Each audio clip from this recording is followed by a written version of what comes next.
Hola friends, welcome to the Medicine, Marriage, and Money YouTube channel, the only channel for physicians who want to achieve marital interdependence and financial freedom together. On this channel, you will learn how to show up as the best version of yourself so that you can love intentionally and build a more financially savvy relationship with your spouse. And I am your host, a physician mom, a doctor's wife, a Gottman leader, a certified life and marriage coach, Dr. Kate Mangona. Welcome. Bienvenidos.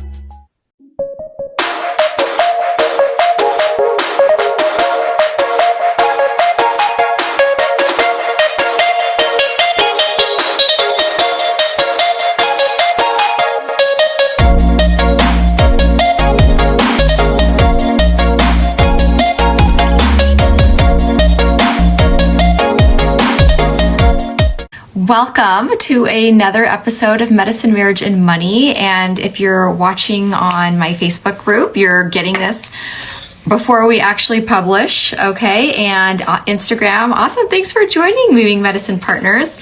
We need to connect. By the way. So today's episode of Medicine, Marriage, and Money is how to make up after an argument. Don't pretend like you and your spouse don't ever get into arguments. You don't have to. It may seem that way on some people's Instagram pages or Facebook or TikTok dances. Guess what? Every couple I've ever met gets into arguments.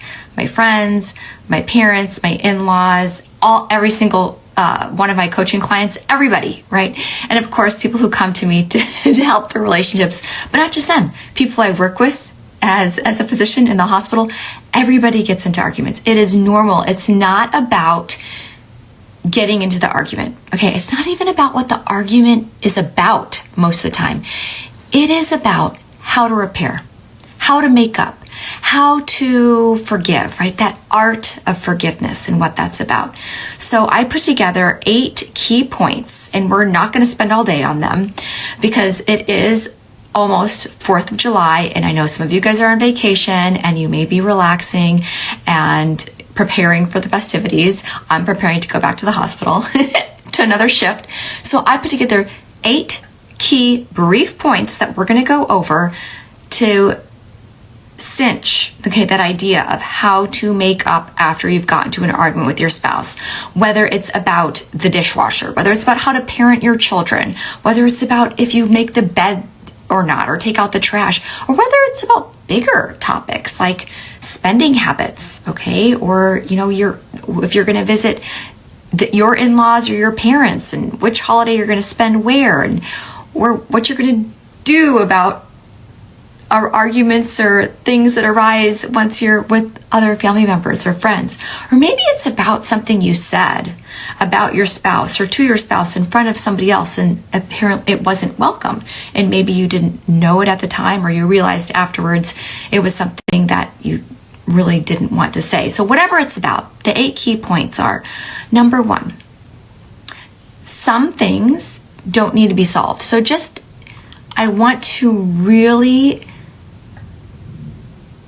reiterate this point, that there is a difference between a solvable and an unsolvable problem.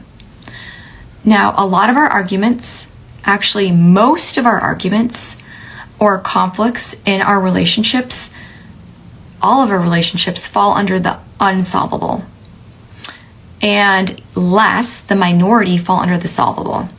Okay, and that's a whole nother topic, right? To figure out which ones are exactly solvable or unsolvable. If you have that question, shoot me a DM, or I'd be happy to kind of help you work through that. Let's just pretend that your problems are not solvable, or the one that you're thinking about right now. If it's not the solvable problem, I want you to just figure out how you're going to drop the fix-it mentality, or how you're going to drop I'm going to wait until they apologize before I try to mend this, or I am going to wait until this problem is no longer a situation, or the situation is no longer a problem, or I'm going to wait until they realize I'm right, or that I'm going to wait until they understand my point of view until this situation gets solved. Sometimes the problems at hand, most of the times, they're not solvable. That is a super, super key point. Okay, number 2, sometimes just listening is enough. And this goes hand in hand with unsolvable problems. So if you have an unsolvable problem on your hand, like say your spouse feels, they're a little bit more of an introvert than you are. So when you go to parties, your work parties, your friend parties, even birthday parties, they may feel like you're socializing too much and they're kind of you're leaving them in the dust, and maybe they're feeling neglected or abandoned. That's the right word, abandoned. And this might come up over and over again. This isn't necessarily a solvable problem because your spouse may always want to be a little bit closer, a little bit tied to you at parties than you want, right? And that might never change. So instead, can you just listen to your spouse? Listen to them talk about their feelings about this. Understand that this problem, this situation, and I don't even want to call it a problem, just that the issue that may arise or the conflict that may arise after parties or gatherings may continue to happen, and that's okay. Maybe if you change the dance a little bit, right, change the tone of your response, a lot of times our arguments turn into these cyclical conversations that never end, right? And then they happen. We can predict when they're about to happen. So just listen. What if you, instead of rebuttaling back the way you normally do, and we've talked about the 4 conflict personality styles, or the 4 horsemen, if you look, if you follow me when I talk about Gottman's material, you may be the one who has the tantrum. You may be the one that shuts down. You may be the one that gets defensive, right? If you do not that, but something different, change the dance, that's already helping the situation because that helps stop the cycle. It's about stopping the cycle. So why don't you just listen? And some people are like, well, what does that mean? I mean, do I just listen? I don't respond? I mean, you're welcome to respond. And I know some spouses are like, I don't know what they want me to say. I don't know how to respond. Maybe you could just repeat back their feelings. They say they're angry. They say they're sad. They say you're lonely. You know, I hear you. I hear you. Your feelings are valid, right? Instead of, oh, don't feel that way. So say, oh, don't feel so lonely. I didn't abandon you. Say, I can totally see that. You may not be able to relate, but I totally see that. I apologize if you're ready to. I apologize for whatever, like, and then just the circumstance, right? And then you list it.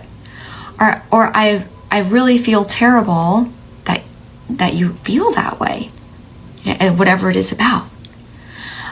Or I'm here for you. What if you don't even know if you're sorry, right? So don't apologize if it can't be sincere. If you don't even know if you are sorry or you want to apologize, maybe just start with, I'm here for you. I am here to support you. Okay? Then that leads us to number 3, which is validate their feelings. You sound really sad. You sound really upset. You sound really frustrated. You're totally allowed to be frustrated here. And depending on how your spouse reacts, I just want you to know that not every spouse is going to react positively to when you validate your feelings. Some will. Okay, some will say thank you for understanding. Thank you for hearing me. Now, when you validate their feelings, some may not like it. I'll use my 5-year-old, for example. She used to really, really appreciate when I say you seem very sad or you are very angry. She hates it now. She does not want to hear me echo her feeling back to her. Now, as a spouse, if my husband were to say to me, don't be so stressed.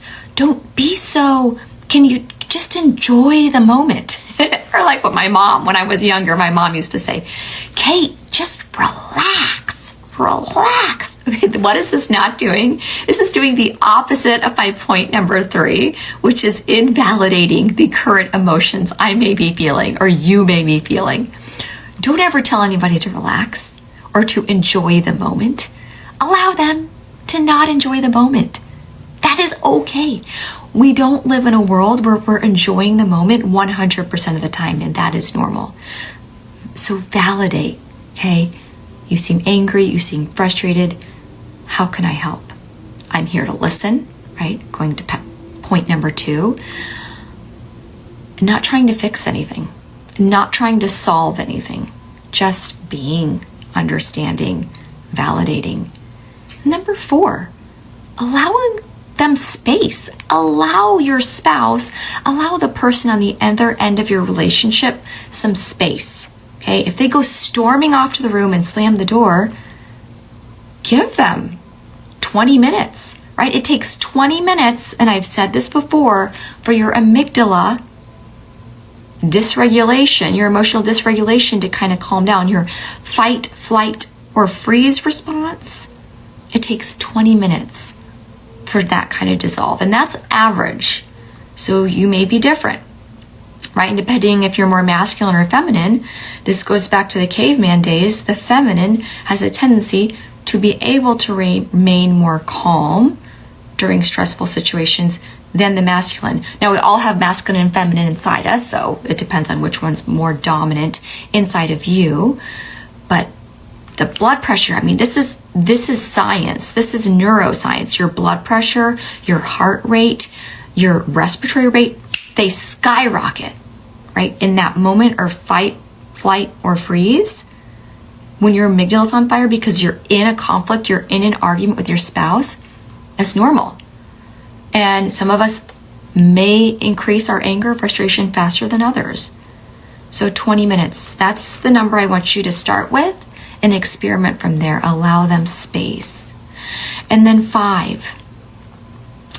So remember that your spouse's words and actions are not, they don't define them. And I love this because we talk about this in some of the parenting classes that I take or some of the parenting books you may read.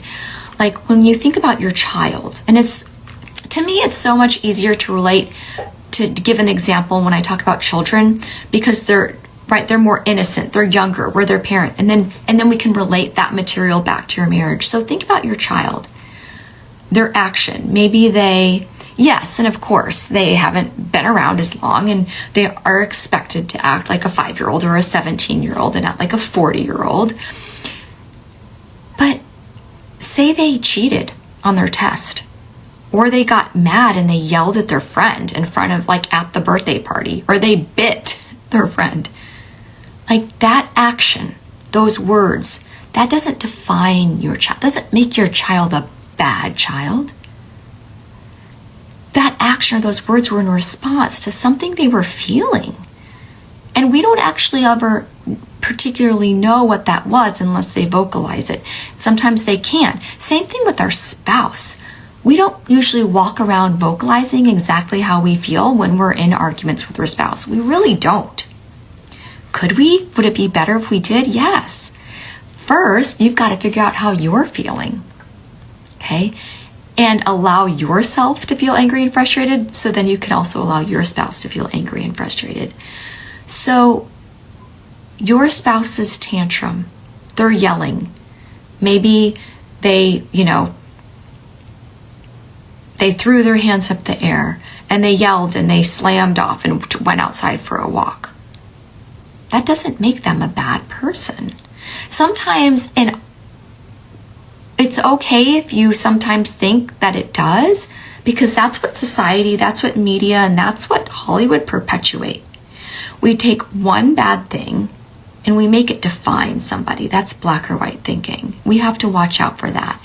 Now, there are some scenarios where this doesn't work. There are the exceptions, and that's if your spouse, of course, is physically abusive, verbally abusive, like perpetually every day, and if there's some sort of an addiction to, like, alcohol, gambling, that kind of nature, then all these points I'm talking about don't necessarily aren't necessarily, valid.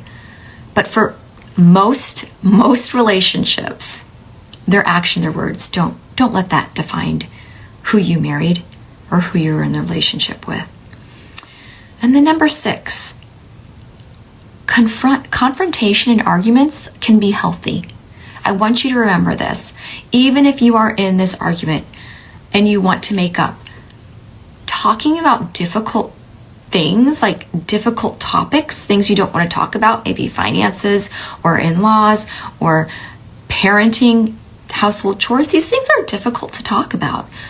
Don't avoid them just to avoid the conflict. Because remember, you can learn how to talk about things as you go. You can experiment. And repairing is actually more important than the actual argument. And when you avoid the topics altogether, you're just waiting for a volcano to explode. Or for one day, you to wake up and you're like, my spouse doesn't even know me anymore. Like, I don't even know them anymore, because you don't even talk about the things that are important but may be hard to talk about. Don't do that. Number 7. I say all of this, points 1 through 6 so far, to demonstrate that this is a work in progress. And I love the word experiment, right? As a physician, we all love the word experiment. Like, that's how we've gotten the treatments. That's how we've gotten so far in medicine. And when you experiment, you're continuously failing, right? Because not every experiment's going to work. So expect to fail and keep going. And that's okay. And then you repair, and then you fail again, and then you repair. And it is a work in progress. If you're in academic medicine, you've ever done a research paper, you don't get that research and paper done in a week or even a month or sometimes even a year. Sometimes it takes 10 years or longer. So thank you for all those physician scientists or postdocs or everybody out there who are working to make our community safer and healthier. This is the same thing with your marriage, with your relationship. It is a work in progress every single day. And the last and maybe even the most important point I want to drive home with you today is do what sparks joy. I was at the pool this weekend with my kids in between my morning and evening radiology shifts, and we invited a few families over, and two of them were actually lawyers. Two of my mom friends are lawyers. One of them does family law, so she does she does divorces. And she was talking about the book she was reading. It was called like Yours Truly or something. But she said it was about 2 doctors. I have never heard of it. I'm gonna have to look into it. And she was like, I'm gonna pretend to know what you and Victor's life is like because I'm reading this book, Yours Truly. It was the cutest thing. And the point she was making is, because Victor was like, I don't understand romance novels. Like, I don't understand why you read that. And her response was, whatever sparks joy. As a divorce lawyer, when you see so much pain and so much emotional destruction, right, and just wearing down on a daily basis, and you want to stay married to your husband you've been with 7 or 8 or 9 or 20 years, you're going to learn real fast to do what sparks joy more often. You're not going to want to come home, right, and then perpetuate the cyclical conversations you've heard your clients discuss. No, you're going to pick up that romance novel. You're going to turn on that Netflix series, rom-com, and you're going to do something that sparks joy within you. And that is totally okay, right? It is totally okay. Do what sparks joy in your life every single day. At least one thing that sparks joy. Wake up doing it or go to sleep doing it. Right? It can be your morning routine, it can be your bedtime routine. Whatever you do, if you can find more joy in your day, in the morning, at night, and less anger and frustration, you're winning. There's going to be anger and frustration, and there's going to be resentment, and there's going to be annoyance. And if you can do more of what sparks joy, I will tell you, my friend is wise. So I'm just going to rename the 8 points we talked about of how to make up after an argument with your spouse or whatever relationship you're in. Number one, some things don't need to be solved. Don't try to fix them. Most of your problems aren't solvable. Number two, sometimes listening is enough. Okay? Not fixing, just simply trying to understand. The act of beginning to understand. That brings us to 3, which is validating emotions. Experiment with that. Right? Make sure you're not blaming your spouse for their emotions. You're just naming them. I see that. You're frustrated. Are you frustrated? That's okay. 4, allow them space. 20 minutes is the magic number I want you guys to start with. 20. 5, remember that their actions and their words don't define them. Okay? Actions and words of your spouse don't define who they are. The same way your child cheating on their test or biting their friends doesn't make them a bad person. Okay? It just relates to how they're feeling inside and the thoughts in their head that aren't out yet. 6, don't avoid difficult topics. Embrace them. And this may be uncomfortable, and it will be uncomfortable, and do it anyway. 7, relationships are a work in progress, every single one of them. And 8, do what sparks joy. And with that, I appreciate you listening to another episode of Medicine, Marriage, and Money. Please stay tuned for more details about Love Lab MD, which will be coming out in August. And happy 4th of July to all those of you who celebrate. I know we have some Canadian and European and African and Australian listeners, so you may not. 4th of July is the Independence Day for America. So yay, happy birthday. And spread love. Please rate me, review me on iTunes. I love feedback. DM me. Ask me if you've got a question. Is this problem solvable or not? I will help you. So much love, my friends. Until next time. If you are finding the concepts I teach in these episodes useful and want more in-depth and personalized support for your relationship, consider this your invitation to join me in creating the most connected and intimate relationship with your spouse that you could dream of. Go to www.medicinemarriageandmoney.com right now and download my 18-page medical marriage survival guide and workbook at no cost to you. I also have a 6-day marriage challenge, which goes over the 6 predictors of divorce at no cost to you. These have been known to decrease fighting, rumination, and grudges between you and your loved one. If you want to take it a step farther, really enhance the joy and connection in the most intimate relationship in your life, sign up for my 8-week Making Marriage Work program today at medicinemarriageandmoney.com. Thanks for leaving us a stellar review, subscribing, and sharing with your friends on social media. You have the power to improve someone else's life and marriage simply by sharing this episode. Much love to you and your spouse. You're exactly where you need to be in this moment. Adios, my friends. The content of this episode is not intended to be a substitute for professional, medical, or financial advice. The opinions provided on this episode are those of myself or the invited guest alone. They do not represent the opinions of any particular institution. Always seek the advice of your physician or financial advisor with any questions you may have of a medical condition or financial plan. This is for your entertainment only.